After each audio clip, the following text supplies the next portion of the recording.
যখন ছিল না ফেসবুক, ছিল না ইউটিউব কিংবা স্মার্টফোন, কেমন ছিল সে সময়? 90-এর দশকে যাদের জন্ম, তারা যেমন একদিকে অ্যানালগ যুগের শেষ প্রজন্ম, তেমনি ডিজিটাল যুগের উত্থানের সাক্ষী। কেমন ছিল 90 দশকের শৈশব?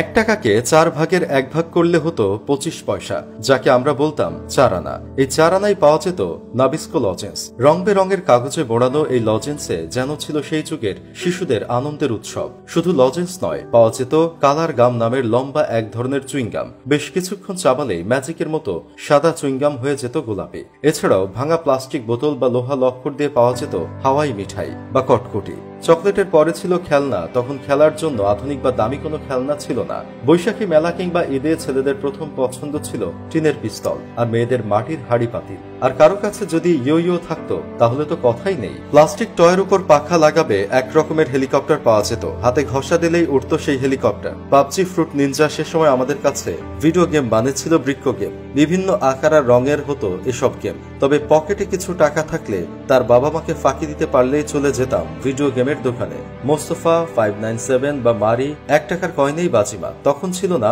Online writing.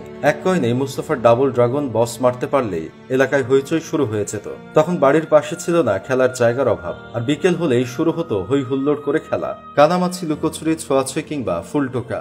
সন্ধ্যার আগ পর্যন্ত চলতো দৌড়ঝাঁপ। তবে বাবার কড়া নির্দেশ থাকতো, মাগরিবের আজানের সাথে সাথে ফিরে যেতে হবে বাসায়। বাসায় ফিরে হাত মুখ ধুয়ে শুরু হতো পড়া। পড়ার সময় মনে শুধু একটা জিনিসই চলতো, কখন হবে লোডশেডিং। মোমবাতি বা হারিকেনের আলোয় পড়লে চোখ নষ্ট হয়ে যাবে, এমন অজুহাত দিয়ে উঠে যাওয়া হতো পড়া থেকে।